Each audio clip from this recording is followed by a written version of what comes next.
Essa é a minha história. A história de uma menina que nasceu onde o vento cortava a pele e a vida doía mais que sapato apertado. Mas antes de começar, me conta uma coisa. De onde você está me ouvindo hoje? Da cozinha de uma casa simples, enquanto prepara o almoço dos filhos? Do ônibus lotado, indo trabalhar como eu trabalhei a vida toda? Ou de um lugar que eu, linda, nunca pude pisar? Uma faculdade, um escritório, um país distante? Me escreve aqui embaixo. Tô ouvindo de sua cidade. Porque essa história não é só minha. É de toda mulher que já foi tratada como invisível, até provar que era inesquecível. E se você conhece uma guerreira como eu, chama ela para ouvir também. Porque hoje, quando meus netos leem seus livros numa sala com piso de verdade, eu sei. Nenhum sofrimento foi em vão. Meu nome é Linda, mas a vida nunca me tratou com delicadeza. Nasci nos confins do interior do Paraná, onde o vento gelado cortava a pele e a terra vermelha grudava nos meus pés descalços. Minha casa era um barraco de madeira rachada, com chão de terra e um teto que deixava a chuva escorrer direto para cima da nossa cama de palha. Desde que me entendo por gente, conheço a fome. O café da manhã era um pedaço de pão seco molhado no leite aguado da nossa vaca magra. Meus pais trabalhavam o dia todo na roça, e eu, ainda pequena, tinha que cuidar dos meus irmãos mais novos. Escola? Ficava longe pra caramba, e mesmo se eu tivesse forças pra ir, minha mãe dizia: menina preta não precisa de livro, precisa é aprender a servir. O racismo chegou antes mesmo que eu soubesse o que essa palavra significava. Na venda do seu João, os brancos eram atendidos primeiro. Na festa da igreja, as crianças negras só podiam brincar no final, quando os outros já estavam cansados. E nunca vou esquecer o dia em que, com 8 anos, peguei uma boneca de pano da filha do fazendeiro para brincar. Levei um tapa tão forte que caí no chão. Isso não é para você, negrinha, ouvi enquanto segurava o rosto ardendo. Mas tinha uma coisa dentro de mim que nem a miséria conseguia apagar. Eu observava as mulheres brancas bordando. E à noite, com um pedaço de linha que achava e uma agulha velha, tentava fazer igual. Errava, furando os dedos até sangrar. Mas não desistia. Um dia eu vou fazer coisa bonita, eu pensava, enxugando as lágrimas com as costas da mão. Quando completei 12 anos, meu pai morreu de uma doença que ninguém soube nomear. A família se desfez e minha mãe, sem ter como criar todos, me mandou servir na casa de uma família rica da cidade. Foi ali que eu aprendi, na pele, o que era ser tratada como se eu não existisse. Acordava às 4 da manhã, varria, lavava, passava, e mesmo assim a patroa me chamava de negra preguiçosa. Mas no silêncio da cozinha, enquanto amassava o pão, eu sonhava. Sonhava com um lugar onde ninguém me olhasse com nojo. Sonhava com filhos que nunca sentissem o gosto amargo da humilhação. E mesmo sem saber ler, eu aprendi a ler o mundo, do meu jeito, no olhar das pessoas, no tom das vozes, no cheiro da terra molhada antes da tempestade. Assim, entre lágrimas e sonhos, a menina que nunca teve infância começou a construir, tijolo por tijolo invisível, a mulher que um dia iria enfrentar o destino e vencer. Eu tinha 15 anos quando conheci ele. José era um homem moreno, forte, que trabalhava na roça como meu pai. Quando me viu carregando um balde d'água na cabeça, parou e disse: linda até no nome. Nunca ninguém tinha me chamado de bonita antes. Meu coração, acostumado só com dor, bateu diferente naquele dia. José começou a aparecer no caminho quando eu ia buscar água. Trazia às vezes um pedaço de rapadura escondido no bolso. Para você, linda, dizia, com um sorriso que me fazia esquecer a fome. Casei com ele aos 16, numa cerimônia simples na igreja da vila. Minha mãe me deu um vestido branco remendado que tinha sido de outra mulher. Pelo menos arrumou marido. Ela disse, como se fosse um milagre alguém me querer. Os primeiros anos foram difíceis, mas eu era feliz. Trabalhávamos juntos na terra alugada, plantando feijão, milho. José dizia que um dia teríamos nosso próprio pedaço de chão. À noite, quando ele me abraçava, eu sentia que talvez a vida pudesse ser boa pra gente também. Quando engravidei do primeiro filho, chorei de medo. E se nascer com fome? Perguntei para José. Ele apertou minha mão e prometeu: vou trabalhar o dobro. E cumpriu. Trabalhava de sol a sol, enquanto eu cuidava da casa e esperava nosso bebê. Maria veio ao mundo numa noite de tempestade. Parto difícil, sem médico, só com uma parteira da região. Quando ouvi seu choro, jurei que ela teria uma vida melhor que a minha. Foi a primeira de 7 promessas que fiz, uma para cada filho que veio. Depois. Mas José foi mudando. O cansaço da vida pesou mais que o amor. Começou a beber, a chegar tarde. Tá achando que é branca para ficar me cobrando? Ele gritava quando eu pedia para parar com a cachaça. As palavras machucavam mais que os empurrões. O dia do abandono veio numa sexta-feira. José disse que ia comprar remédio para a febre do João, nosso caçula. Pegou o dinheiro que eu tinha guardado num pote de farinha. Nunca mais voltou. Fiquei sozinha com 7 filhos para criar. O menor no colo, os outros olhando para mim, com fome e medo nos olhos. Naquele momento pensei em desistir. Mas então Maria, minha primogênita, veio e colocou a mãozinha na minha cara. Mãe, eu te ajudo. Foi quando entendi que meu amor tinha que ser maior que toda a dor do mundo. Se José foi embora, Deus ficou. E eu, linda, que nunca aprendi a ler, ia ensinar meus filhos a escreverem um destino diferente. Eu acordava antes do sol nascer. Enquanto meus filhos ainda dormiam, eu já estava de pé, acendendo o fogão a lenha, misturando farinha com água para fazer o pirão que ia sustentar a gente durante o dia. 7 bocas para alimentar e nenhum, marido para ajudar. Mas Deus me deu força, e eu fui aprendendo a ser pai e mãe ao mesmo tempo. O primeiro inverno sozinha foi o mais cruel. A geada queimou o pouco milho que eu plantara, e a fome bateu à nossa porta como um visitante indesejado. Lembro de moer osso que o açougueiro jogava fora, fazendo uma sopa rala que mal tinha gosto, mas enchia a barriga. É só por hoje, eu dizia para os meus filhos enquanto meu estômago roncava mais alto que o deles. Trabalhava como uma condenada. De dia, lavava roupa na casa dos brancos ricos, esfregando até as mãos sangrarem no tanque de cimento. À noite, costurava remendos e fazia doces para vender na feira. Dormia 3 horas por noite, mas nunca deixei meus filhos verem meu cansaço. Quando perguntavam, Mãe, você não vai dormir? Eu respondia, Depois, filho, agora tem serviço. O preconceito seguia nossa sombra. Na venda, quando eu pedia fiado, o dono ria. Pra negra como você, só dinheiro adiantado. Na escola, minhas crianças ouviam que filho de mãe solteira não vira gente. Mas eu ensinei eles a levantarem a cabeça. A vergonha é de quem faz mal, não de quem sofre, eu dizia, passando a mão nos rostinhos machucados pela crueldade do mundo. Certa vez, Maria chegou chorando porque queria um vestido novo para a festa da escola. As meninas riram de mim, mãe. Ela soluçou. Naquela noite, peguei minha agulha velha e refiz um vestido que tinha achado no lixo. Lavei, tingi com casca de cebola. Remendei com cuidado. Quando Maria viu, seus olhos brilharam. É o vestido mais lindo do mundo. Naquele momento, entendi que amor também se mede pelos remendos que a gente faz com as próprias mãos. Anos se passaram assim, num vai e vem de lágrimas e vitórias pequenas. Cada filho que aprendia a ler era uma batalha vencida. Cada prato dividido em 7 pedaços iguais era uma lição de amor. Eu não sabia, mas estava plantando sementes que um dia iriam florescer. Quando o caçula João completou 15 anos e conseguiu seu primeiro emprego, ele me trouxe um presente, um par de sapatos novos.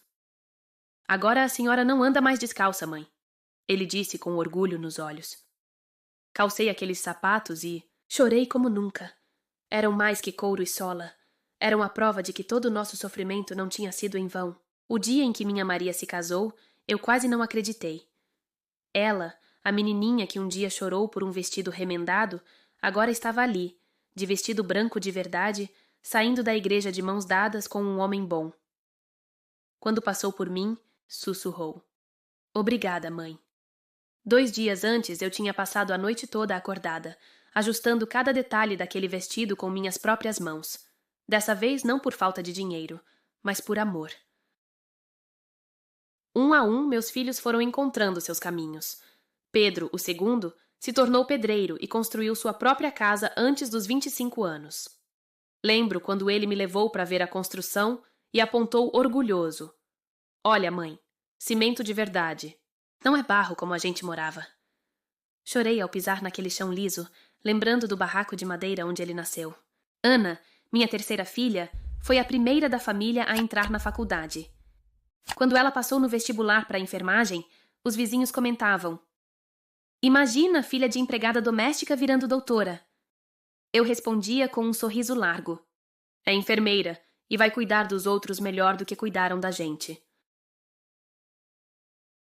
Cada casamento foi uma vitória.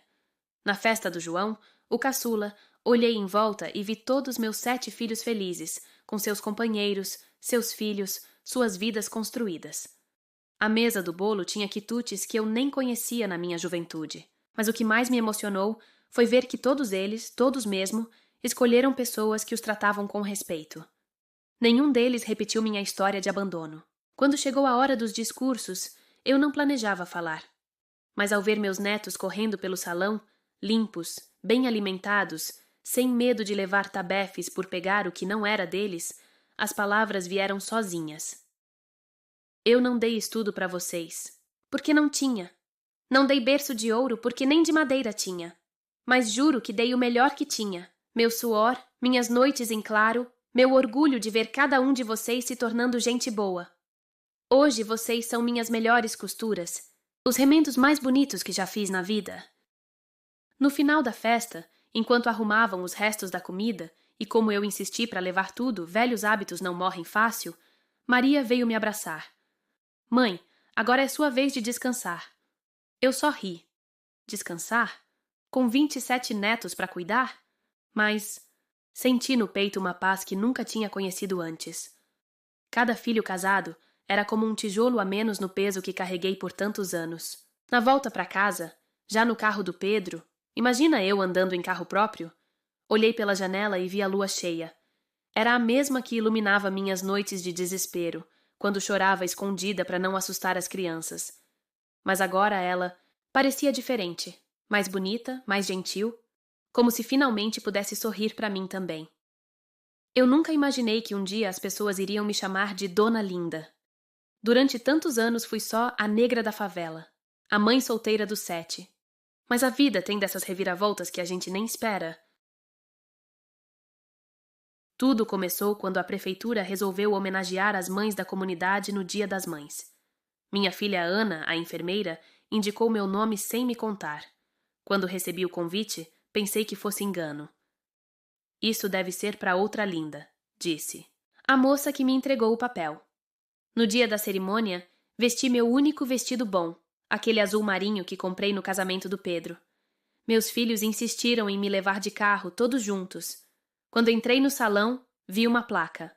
Homenagem. A Dona Linda Maria da Silva. Exemplo de resistência e amor. Fiquei parada, sem acreditar. Até o prefeito, aquele homem branco que nunca olhou na minha cara na rua, veio me cumprimentar.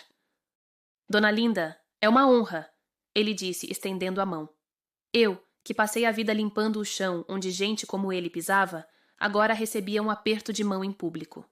Quando me chamaram para receber a placa, minhas pernas tremiam. Olhei para a plateia e vi meus 7 filhos, os genros, as noras, os netos, todos de pé, aplaudindo. Aí entendi. Não era o prefeito que estava me homenageando, eram eles. Toda a minha luta estava ali, de pé, me olhando com orgulho. Depois disso, as coisas mudaram. As jovens mães da comunidade começaram a vir me pedir conselhos. "Como a senhora criou 7 filhos sozinha, e todos se deram bem?" perguntavam. Eu sempre respondia a mesma coisa. Não foi sozinha, tinha Deus e minha teimosia. A igreja me convidou para dar depoimento no Dia das Mães. O jornal local fez uma matéria. De lavadeira a matriarca, a história de superação de Dona Linda. Até a escola onde meus filhos sofreram bullying me chamou para falar sobre resistência. O reconhecimento mais bonito veio do seu Antônio, dono da venda que nunca me dava fiado. Um dia ele me parou na rua. "Dona Linda, quero pedir desculpas pelo jeito que te tratei no passado. Hoje vejo seus filhos e entendo que a senhora é uma mulher de valor." Sorri e respondi. "Seu Antônio, o senhor não tem que pedir desculpas para mim. Tem que pedir para Deus que viu tudo e agora está ajustando as contas." Ele ficou vermelho, mas no dia seguinte mandou um cesto de frutas para minha casa. Hoje, quando passo na rua, ouvimos os bom dia, dona Linda, que nunca ouvi na juventude. Mas o que mais me emociona é ver meus netos me chamando de vó com orgulho. Eles não sabem, e espero que nunca precisem saber, o quanto custou para que essa palavra saísse tão leve dos seus lábios. Eu sempre digo que não sou sábia, só sou teimosa. Mas quando as mulheres mais jovens me perguntam como sobrevivi a tudo, eu conto a verdade que guardei por tantos anos nos calos das minhas mãos e nas cicatrizes da minha alma. Meu primeiro segredo foi aprender a transformar ódio em combustível. Cada olhar torto, cada porta fechada na minha cara, eu guardava não como mágoa, mas como lenha para minha fogueira interior. Um dia vocês vão ver, eu pensava, enquanto esfregava as roupas dos outros até ficarem branquinhas. E hoje, quando vejo aquelas mesmas pessoas me tratando com respeito, não sinto rancor. Sinto que Deus me deu o troco mais bonito possível. Outra coisa que aprendi. Pobre não pode ter orgulho besta. Muitas vezes engoli sapos que quase me sufocaram. Pedi ajuda quando precisei, aceitei osso do açougueiro, usei roupa doada sem reclamar. Mas tinha uma linha que nunca cruzei, meus. Filhos nunca pediram esmola. A gente trabalha pelo que come, eu dizia para eles, e quando não tinha o que comer, a gente rezava junto antes de dormir com a barriga vazia. A fé foi meu alicerce, mas não aquela fé de ficar só esperando o milagre. Minha oração sempre foi: Deus, me dá força para fazer minha parte. E Ele deu. Quantas vezes achei dinheiro exatamente no valor do remédio que precisava, ou aparecia uma vizinha com comida quando eu já não tinha mais esperança. O maior ensinamento veio dos meus próprios erros. Teve noite que desabei no chão da cozinha, achando que não ia aguentar. Teve dia que gritei com meus filhos sem razão, só porque a fome e o cansaço falaram mais alto. Mas eu sempre voltava. Atrás, pedia perdão, explicava. Mãe também é gente, filhos, e gente erra. Isso meus filhos aprenderam melhor do que qualquer outra coisa, que humildade não é fraqueza. Aprendi a ler o mundo sem saber ler letras. Sabia quando alguém estava mentindo pelo tremor na voz. Calculava o preço das coisas pela expressão do vendedor. E mais importante, ensinei meus filhos a ler as pessoas. Cuidado com quem fala. Doce, mas olha torto, eu avisava. Essa sabedoria salvou eles de muitos perigos. Outro segredo. Nunca deixei a alegria morrer, mesmo nos piores dias. Cantava enquanto lavava roupa, inventava histórias para distrair a fome, fazia brincadeiras com nada. Meus netos hoje não acreditam quando conto que a gente viajava imaginando histórias sobre um pedaço de carvão porque não tínhamos brinquedos. E o principal, eu nunca me achei vítima. Sofri? Sofri. Levei pancada da vida? Levei.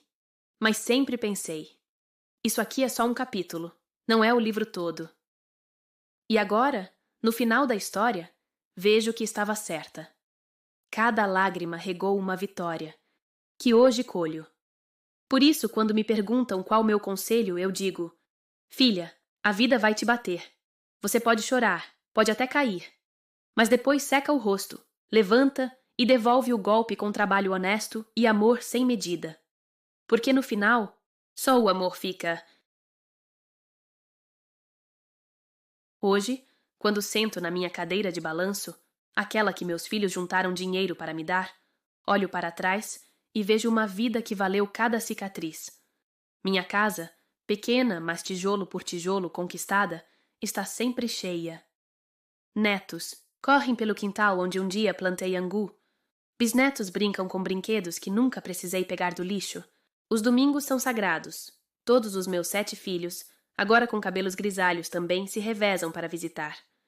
Trazem quitutes que eu nunca pude oferecer a eles. Bolos enfeitados, refrigerante. Imagina, eu que só conhecia a água com açúcar. Pedaços de carne que enchem o prato sem precisar dividir em 7. Às vezes, quando estão todos reunidos na minha sala, fecho os olhos por um instante e ouço.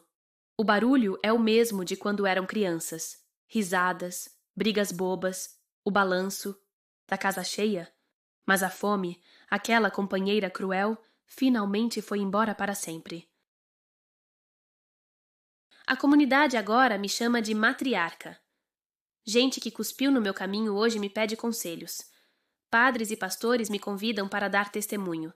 Jovens mães me procuram. Dona Linda, como a senhora fez? Eu sempre respondo com a mesma. Verdade. Filha, a gente faz como eu fazia com farinha. Vai colocando água aos poucos até virar mingau. Meus filhos querem que eu descanse, mas eu ainda costuro. Não por necessidade. Agora tenho aposentadoria e ajuda deles, mas por amor. Faço colchas com retalhos de roupas velhas da família. Cada ponto é uma memória. Aqui um pedaço. Do vestido de noiva da Maria. Ali um tecido da primeira camisa do João no emprego. Quando me perguntam por que não paro, eu digo: mãos paradas são sepulturas antes da hora. O passado ainda visita meus sonhos. Às vezes acordo assustada, pensando que ouvi choros de fome. Levo um tempo para entender que estou em 2024, não naquele barraco de madeira. Então levanto, acendo a luz elétrica, imagine só, e vou beber um copo d'água na minha pia limpa. Se pudesse dar um conselho àquela menina negra e assustada que eu fui, diria: aguenta, linda. Um dia você vai sentar à mesa com os frutos do seu suor e vai entender que valeu a pena. E quando os netos perguntam como foi minha vida, eu resumo. Foi difícil, mas foi boa, porque no final Deus não me deu riqueza, me deu ver vocês tendo o que eu não tive. Agora, quando o sol se põe no meu quintal, pintando o céu de laranja, eu não rezo mais por ajuda.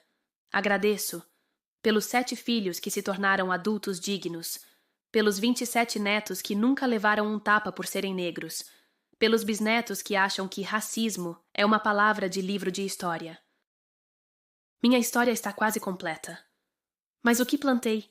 Isso vai viver por muitas gerações. E quando eu partir, não quero choro. Quero que cantem, que comam bolo, que contem histórias da avó linda que transformou angu em festa e dor em legado. Porque no fim, descobri que a verdadeira vitória não foi sair da pobreza. Foi provar que pobreza nunca definiu meu valor. E então, meus queridos, chegamos ao final dessa estrada. Aqui estou eu, Linda, a menina que um dia não tinha nem um par de sapatos, agora com os pés descansando em uma cadeira de balanço que meus filhos me deram. A vida pregou peças. Mas, no final, quem riu por último fui eu. Mas antes de dizer adeus, quero pedir 3 coisinhas para vocês que me acompanharam até aqui. Primeiro, aperta esse like. Não é por vaidade, não. É para eu saber quantos corações essa história alcançou. Cada like é como um abraço que recebo depois de contar minha vida. Segundo, se inscreve nesse canal. Ainda tenho muitas histórias na manga. Os causos dos meus netos, as lições que aprendi com os anos, as travessuras que fiz quando era moça, e algumas que ainda faço. E por último, e mais importante, compartilha essa história. Manda para aquela tua amiga que está passando por dificuldades, para tua mãe que batalhou tanto, pro teu vizinho que acha que não vai conseguir. Que minha vida sirva de lenha para acender a coragem dos outros. Porque agora eu sei, quando a gente compartilha a própria história, a dor vira sabedoria e a luta vira inspiração. E se essa velha linda conseguiu, você também pode. Fica com Deus e não esquece. A vida é como meu pirão. Quanto mais se mexe, mais engrossa. Até a próxima!